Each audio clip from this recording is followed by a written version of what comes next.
Penyedap rasa atau dikenal dengan monosodium glumat yang disingkat dengan MSG menjadi salah satu bumbu yang tak terpisahkan bagi masakan Indonesia.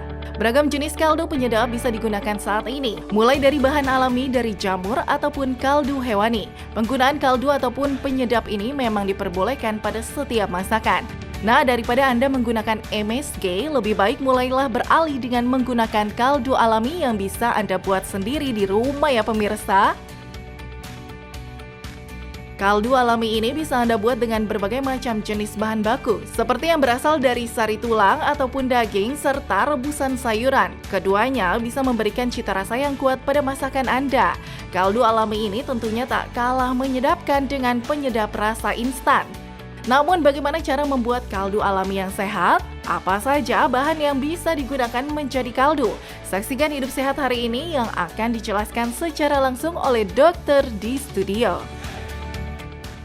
Iya pemirsa Hidup Sehat, kembali lagi bersama kami. Itu dia tadi ya, kita bisa melihat ini makanan-makanan yang biasanya gurih-gurih itu pasti ada kaldunya. Nah, kita akan membahas kaldu apa nih yang lebih sehat dan gimana gizi yang terdapat di dalam kaldu nih Dokter Vito. Nah, kaldu apa yang ini kayak tebak-tebakan ya. Sudah bersama kita dokter gizi favorit kita ya. Dokter, ini kita sekarang mau masak kaldu, katanya orang semua bilang kan banyak kolesterol, tapi dokter kan biasanya tahu nih caranya supaya makan enak tapi tetap sehat. Betul sekali. Nah, kalau kita bicara kaldu itu sepertinya udah lazim ya di masyarakat ya. Semua mau bikin kuah, kaldu. Makanan anak, kaldu. Pokoknya kaldu itu sepertinya sesuatu yang sehat, yang baik untuk kesehatan. Nah, kita harus tahu persis bagaimana mengolah si kaldu ini supaya kaldu itu menjadi sesuatu yang memberikan kesehatan, manfaat buat kita ya. Kita di sini udah ada contohnya nih Dokter Vito. Kita nyalain dulu apinya. Nah, kita nyalain. Ini coba kaldu alami berarti ya dokter ya? Ini sebenarnya kaldu yang sudah jadi Dokter Vito. Jadi kalau kita bicara kaldu kan kita tahu kaldu itu artinya menggunakan bahan hewani dan nabati. Jadi ada kaldu ayam, kaldu daging sapi ya, kaldu tulang, kemudian kaldu ikan, lalu ada kaldu jamur. Artinya kan jamur. ada unsur nabati di situ. Ini contohnya adalah kaldu ayam. Nah, kaldu ayam kita bikinnya gampang Dokter Vito, diambil dari tulang-tulang ayam. Jadi nggak perlu kita menggunakan ayam yang utuh, kita cukup menggunakan tulang. Nah, kalau Dokter Vito kan punya anak nih, anak-anak kecil ya. Biasanya ibunya kalau ke pasar, dia kalau pesen ayam, dia minta daging ayam di file. Jadi hanya ambil dagingnya saja, nah tulangnya jangan dibuang. Tulangnya Dokter Vito bawa pulang ke rumah, lalu Dokter Vito masak. Artinya di dalam tulang itu sudah tidak ada unsur kulit ayam. Nah, kulit ayam itulah menjadi sumber kolesterol maupun lemak-lemak jenuh. Jadi kalau ingin mendapatkan kaldu yang sehat, kulit ayamnya dibuang jangan dipakai dalam masakannya. Kayaknya ambil praktik aja langsung deh nih. Soalnya saya udah nggak konsen dengan baunya nih soalnya. Wangi banget ya. Udah wangi bener ini soalnya. Dokter, ini kita sambil bahas fakta dan mitos yang beredar ya dokter ya? Betul sekali. Nah dokter, ini kan dokter sedang membuat kaldu alami. Terus ini ada juga nih kaldu kemasan ya yang biasanya ibu-ibu langsung beli di supermarket. Kalau mau cepat tuh kayaknya udah deh pakai kaldu kemasan aja, nggak perlu beli-beli tulang segala macam. Nah dokter, ini fakta atau mitos? Katanya kalau kaldu alami ini lebih sehat dibandingkan kaldu kemasan. Ini fakta atau mitos? Ya, ini fakta. Fakta ya? Nah, kenapa bisa fakta nih? Lihat nih ya, calon ibu ya. Nah, kita bikinnya langsung dari tulang.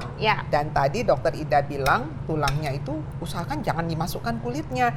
Sering sekali ibu-ibu di luar sana justru dia tambahkan kulitnya. Malah diminta kadang minyak ayamnya tuh kan suka ada ayam, ada gendelan minyak-minyaknya ya. Malah ditambahkan. Kalau kita ingin mendapatkan kaldu yang sehat, artinya yang lemaknya rendah, kolesterolnya rendah, maka segala sumber lemak itu kita singkirkan, yaitu dari kulit ayam maupun dari lemak-lemak ayam. Cukup hanya menggunakan tulang saja. Nah, tulang ini gampang, ambil aja misalnya tulang ayam ya, seekor, tulangnya tok, kemudian masukkan air 1 liter. Nah, Dokter Vito maupun Intan tinggal godok. Ya, godok bisa kira-kira 3 jam, tergantung kita tuh. Ada penelitian dia bikin godok 3 jam, 5 jam, dan 7 jam. Itu penelitian ya. Nah, kalau kita di rumahan ya cukuplah godok 3 jam, sampai kita dapat sarinya. Dokter Vito bayangkan nggak? Yang namanya tulang ayam kan biasa aja ya, tulang ayam. Air putih kan biasa air dong ya, putih. Begitu digodok 3 jam, warna airnya sudah berubah menjadi agak keruh-keruh gini. Artinya di dalam ini pasti ada isinya, ya. isinya salah satunya adalah asam amino histidin. Nah, nanti kita belajar ada karbonya ya, kemudian ada golongan karbohidratnya, nanti ada proteinnya, lalu ada lemaknya sedikit. Bagaimanapun juga yang namanya hewani, meskipun kita sudah buang kulitnya, kita sudah buang minyaknya, tetap dia masih ada kandungan lemaknya, meskipun minimalis sekali. Aduh Dokter Vito, ini wanginya bikin kita nggak konsen ya? Ya, saya tadi sebenarnya udah nggak konsen dari tadi matanya lihat ke sini. Nah ini kalau kita lihat ya di sini ada suka kadang-kadang ada kelihatan kayak minyak minyak sedikit. berarti ya, sama minyak lemaknya dari ya. hewannya ya. Nah oke, ini banyak yang udah tanya juga ya bahwa kalau misalkan kita lihat ada kaldu isinya ini kan ada tulang, ada dagingnya sedikit lah ya. Ini baik untuk kesehatan tulang dan otot juga. Ini fakta atau mitos? Ya, ini adalah fakta. Oh, fakta. Ya, dia bagus ya, tapi bukan berarti dia harus menjadi salah satu alternatif buat mereka yang osteoporotik tuh saban hari makan kaldu, nggak seperti itu. Kenapa? Karena kandungan mineral yang ada di dalam ini yaitu kalsium, magnesium, fosfornya itu pasti tidak setinggi seperti dosis yang kita butuhkan untuk pencegahan ya. Jadi tetap ada kandungan mineralnya. Jadi mineralnya ada kalsium, ada magnesium, ada fosfor dan itu semua kita tahu bagus sekali untuk kesehatan tulang dan otot ya.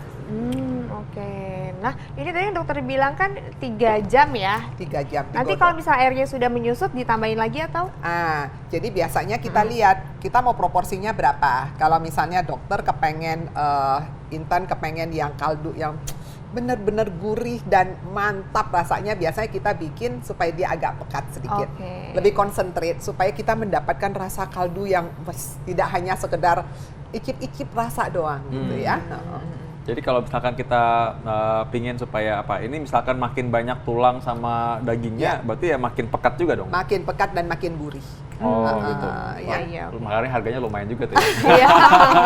Iya kan? Iya.